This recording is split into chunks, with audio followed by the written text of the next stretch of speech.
कलयुगी बहू।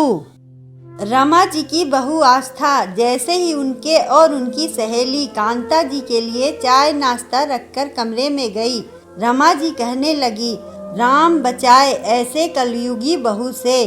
कांता जी कहने लगी, अरे रमा, इतनी अच्छी तो है तुम्हारी बहू, आए गए की आओ भगत, घर के काम में निपुण, पढ़ी लिखी और हमेशा मुस्कुराती हुई मिलती है। हम चाहे सप्ताह में 4 बार आएं, कभी टेढ़ा मुंह नहीं देती, घर परिवार कुशल पूछती है, और क्या चाहिए।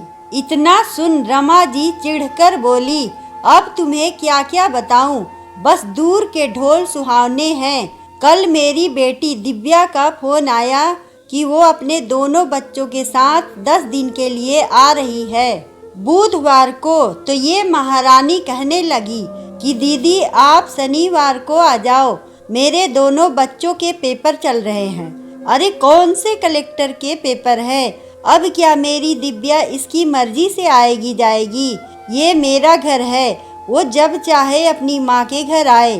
पर देखना वो भोली है, कहने लगी कि ठीक है भाभी, मैं शनिवार को आऊंगी। देख बेचारी 10 दिन रहना चाहती थी, अब सिर्फ 7 दिन ही रह पाएगी, क्योंकि फिर से उसके बच्चों की नई क्लास शुरू हो जाएगी। ये सब अंदर बैठी आस्था सुन रही थी।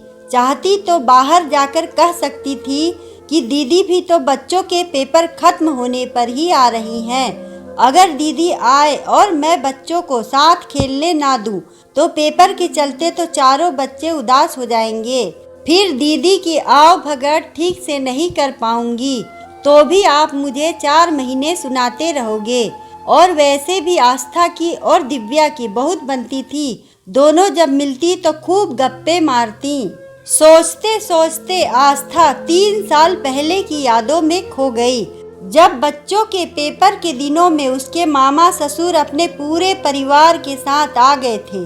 आस्था का पूरा दिन रसोई में निकलता, सासू माँ, मामा जी और उनकी बहू के साथ घूमने तो कभी शॉपिंग चली जाती, और पीछे से बच्चों और मामा जी की फरमाइश पूरी करते करते वो इतना थक जाती कि रात को भी बच्चों को ठीक से पढ़ा नहीं पाती।